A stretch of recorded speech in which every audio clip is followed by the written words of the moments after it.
Welcome to another edition of Coffee with Kenny. Good morning. Good morning. Thank you for joining me. As we do periodically, we ask for questions from your membership about things that they might not be able to go to the union meeting or whatever, and we got some questions. So, by the way, we had a great turnout Tuesday. A great turnout at the meeting. A lot of people, over 300, so that's good. Well, 65 new members. A lot of new members. Yeah, that was good. We get a lot of new members almost every month now. Mm-hmm. It's growing. It's good. So the first thing I want to talk about is something that's come up in a lot of questions, not only at meetings but also emails and phone calls and such. And let's talk about the BCA for a minute, the benefit credit account. What it is, how do you qualify for it, when does it roll out, what do members need to do to enroll, and et cetera. Okay. So it's a BCA, benefit credit account, HSA, health savings account, different acronyms for money that you can use for medical expenses. And the way it works is we're going to take the hours from 2022, whatever hours you worked, individually, you take those hours and you multiply it by 68 cents. And you will get that amount of money on a card, a medical card that you can use for anything medical. You can use it for dental if you go to the dentist's office and you have to have dental work done. In addition to the $250, if you need more, you can use that card. You can buy prescription drugs with it. You can buy anything medical with that card, and it's coming from your 2022 hours. So if I work 2,500 hours times, what is it, 68 cents? 68 cents, yep. 2,500 times 68 cents, I would have, oh no, that's not right. 2,500 times 68 cents would be $1,700 in my benefit credit account. It'd be $1,700 in your benefit credit account if you work the 2,500 hours in 2022, and then you get another $250 for dental. So you're looking at over $1,900. So we could get a root canal. Okay. So that's huge. I mean, because we've always had to, come out of pocket for all of this. So there's some things that's really. I've been around long enough to where when we had the HSA way back in the early 2000s, it was awesome. I mean, my family, we used it all the time. So there's nothing you do to qualify. If you work those hours, you are already qualified. Yeah, if you work those hours, you're qualified.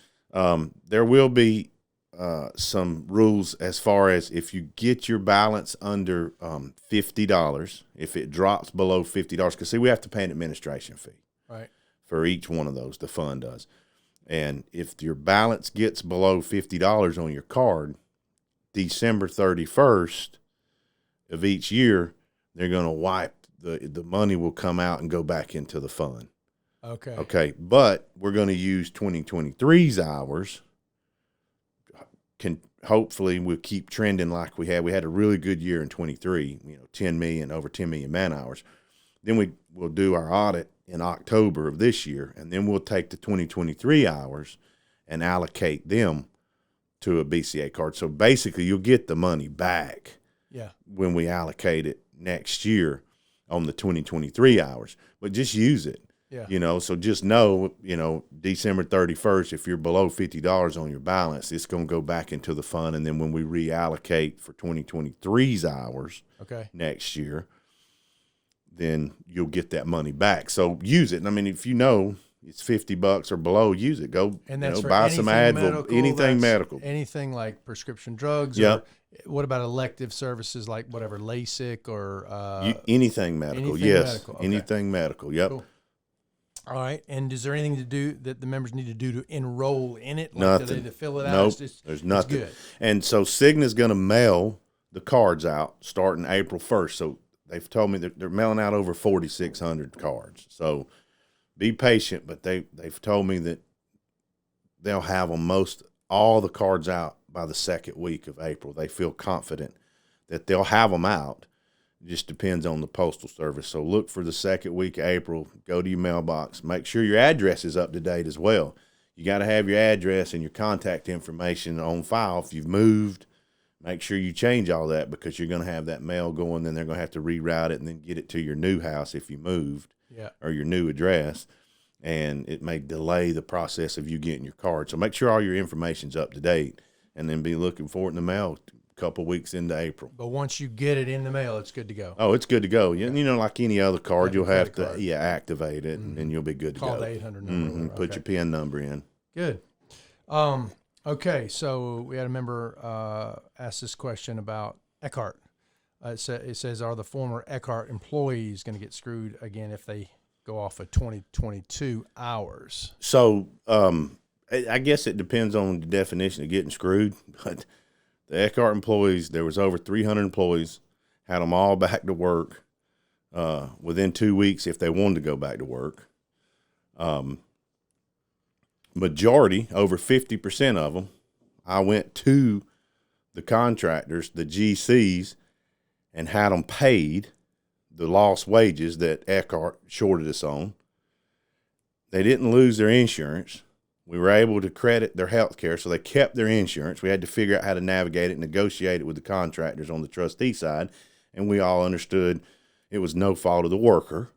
So we got their insurance where they could retain insurance, and then we made their pension whole. So over 300 people, company goes out of business, been around for 90 years, and we never missed a beat. Got everybody back to work within 2 weeks that wanted to go back to work. Got them with another contractor.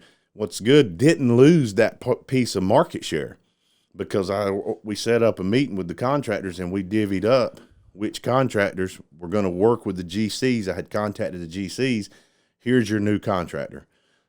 IBEW contractor just going to finish this work where Eckard dropped the ball.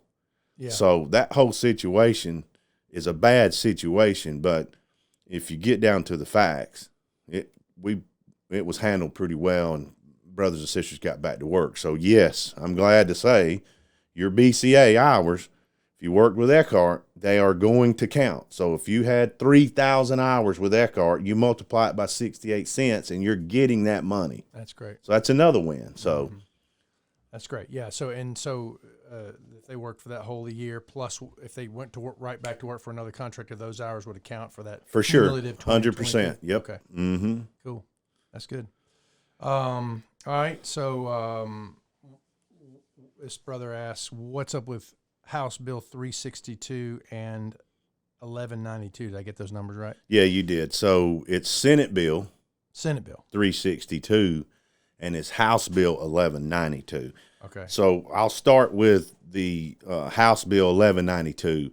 It was a bill that was going to, or is going to, because it passed, cut tax incentives for data centers that are moving to Georgia and Atlanta. Mm-hmm. And the way the bill came out, it stated, when it first came out, when they changed it. So in 2018, the General Assembly, the representatives wrote this bill to offer these tax incentives starting in 2018 and to go until 2030.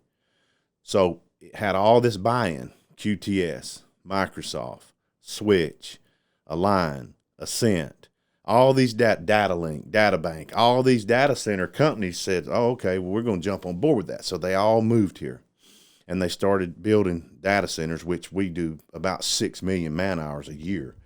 You know, our bread and butter now is mostly data centers and hospitals. You know, we have some service, but the bulk of the work that the members work in are hospitals and data centers. Yeah.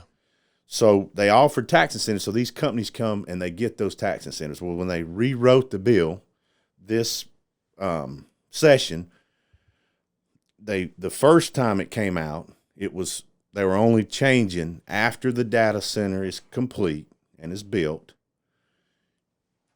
You had to have 25 people minimum working at the data center, and those 25 people had to make a minimum of 200% more than the average wage in that county.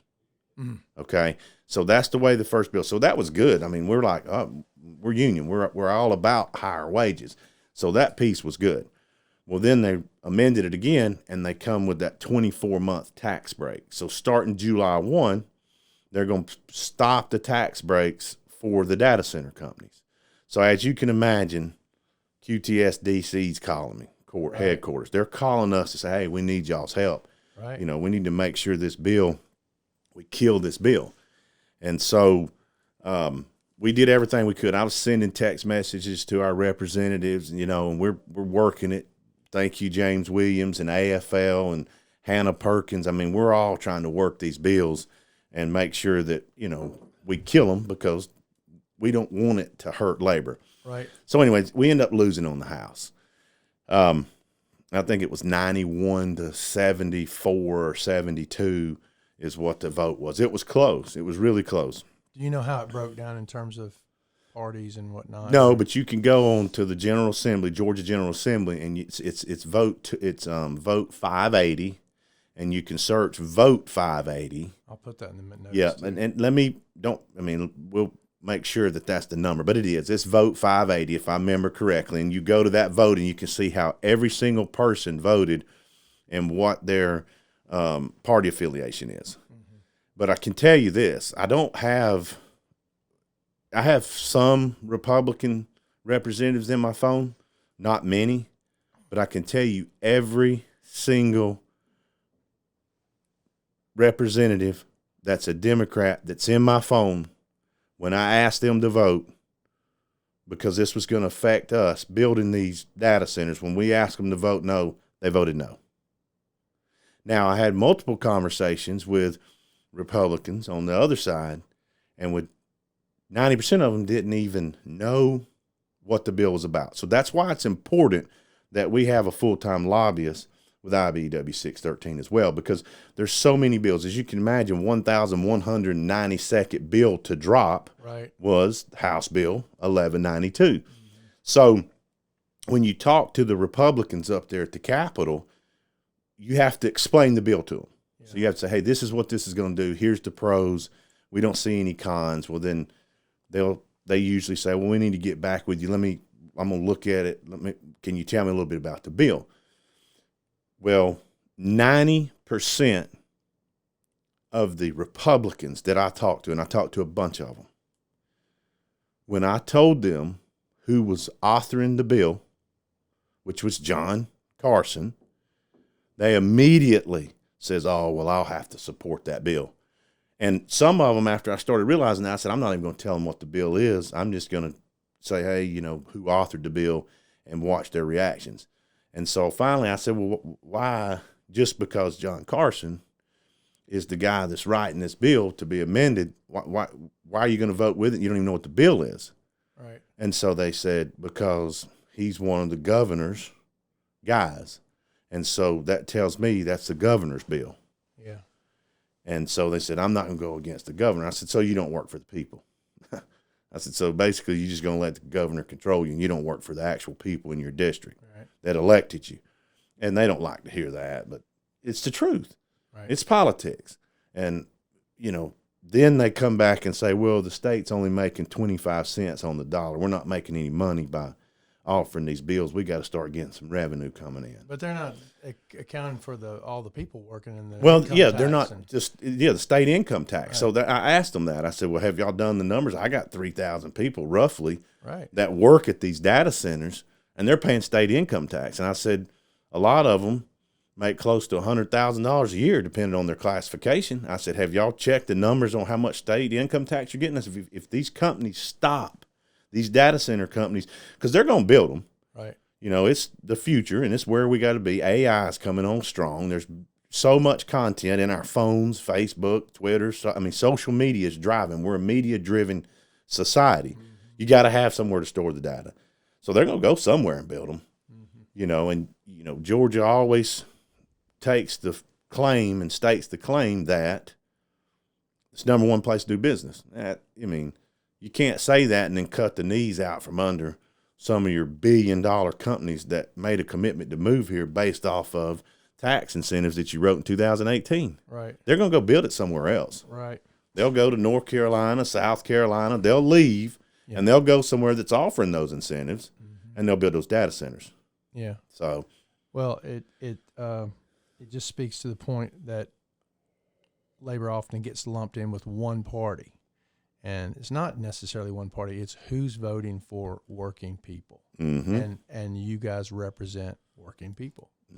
That's essentially it. Supports. That's right. I mean, we don't care. Right. Where's the R? What party? It's R or D. What we care about is that you support us on our issues to make sure we can continue to make money and grow and take care of our families. Right. You know, not even counting all the money that we're making on these jobs for spending, you know, and then putting back into the community. I mean, it's just very frustrating, you know, to see representatives not actually working for the people. That's what's so frustrating. Amen to that, brother. All right. So we got Senate Bill 362, 1192. Okay.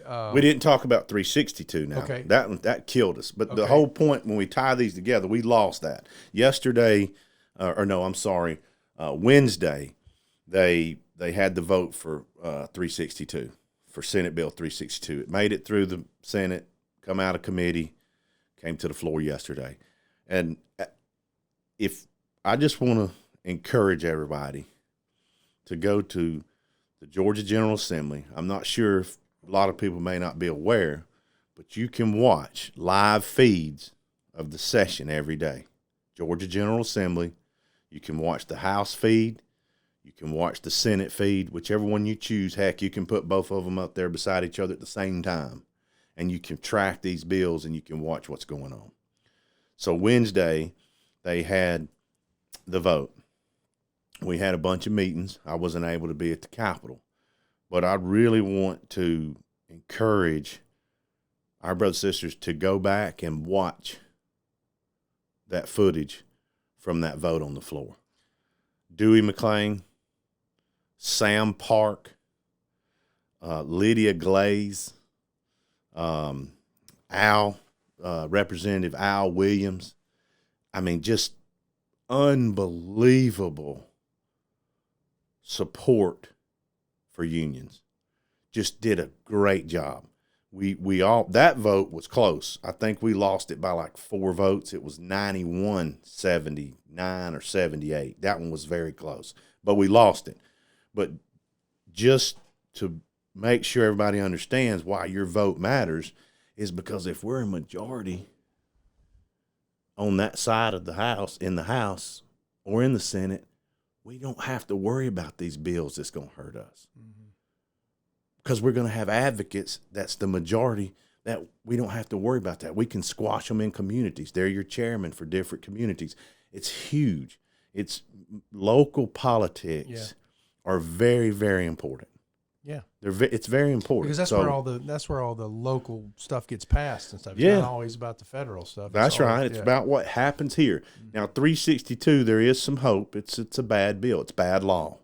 So the Supreme Court's going to have to make a ruling on it, and Georgia's going to spend millions and hundreds of millions of dollars, and it's going to cost us because they passed that bill, and it's going to cost the taxpayers. But it's going to be millions of dollars to try to, it's bad law, and they're taking it. It's going to go to the Supreme Court. So I'll put the feed. I'll find that feed and put it in the notes and on the YouTube video. Yeah, that'll be good. On Facebook and all the places that we will post this. All right. So next is, are there any talks about contractors putting any money on the job calls? Lots of calls on the board and a lot of brothers on the book traveling. It would be nice to get them back home with their families. Yeah, there's a lot of talks. That's what some of our meetings were about Wednesday. We're advocating. We're trying. The conversations we're having is we're in a labor shortage, and we need people. We have all these unfilled calls, and it's simple. We have 700 people, capable, solid IBEW 613 members on the books. So I tell the contractors, let's figure out how to get them to come home and take a call. We don't go, contractors, I tell them all the time, till they're tired of hearing it, they don't go bid jobs that's going to gross them the lowest amount of profit. It's the way it is with us. It's economics. If somebody can go 5 hours away and make over $40 an hour plus benefits, majority of the guys do that. Right. So let's figure out together how to get our brothers and sisters to come home. It would solve our journeyman wireman calls. We would fill them all. Mm-hmm. So to me, I banged my head against the wall, asking, like, guys, it's simple. You know, if we were to increase the scale, $5 across the board for journeyman wireman, one classification, that's $200 a week per person for a 40-hour week. Yeah. That's chump change, guys. Mm-hmm. So we're trying. That's doable, and then those pile up the more hours you work. But, would put us at 41 if they could do that district-wide. Let's do it. So the conversations, we're having them. And I think they are kind of feeling the need that, understanding that there is a labor shortage. Yeah. They know that, but I hadn't got any commitments yet. But it's a process, we got to try to figure out what we can do and work together and, to get that money. So, we're having those conversations, and they're listening. It's not we're not going to even entertain it. I mean, they're good conversations, but just no commitments yet. Okay. What other events are coming up that people can get involved in? So April the 11th, which is a Thursday, we have the Union Sportsman Alliance banquet. Right. The local purchased 2 tables. So if you want to go and come down, it's always a good event for conservation. Contact Miss Tanya. Get her to put your name on the table list. It's first come, first serve. And then we have our first memorial OB David Thomason bass tournament. So that's coming up. That's going to be April the 19th, Friday, April the 19th. So I think we're up around 20 boats already. Nice. It's at Lake Lanier at Laurel Park. Registration starts at 5:30. We blast off at Safe Light. So please come out. We're going to have food, fireworks. It's for a good cause. So please come out. If you're not a fisherman and you're not going to fish in it, you can still come out, fish from the bank, hang out, just have some brotherhood and fellowship with everybody. Awesome. Yeah. Last question. So are we doing Amped again, and when? Yes, Amped is March the 28th.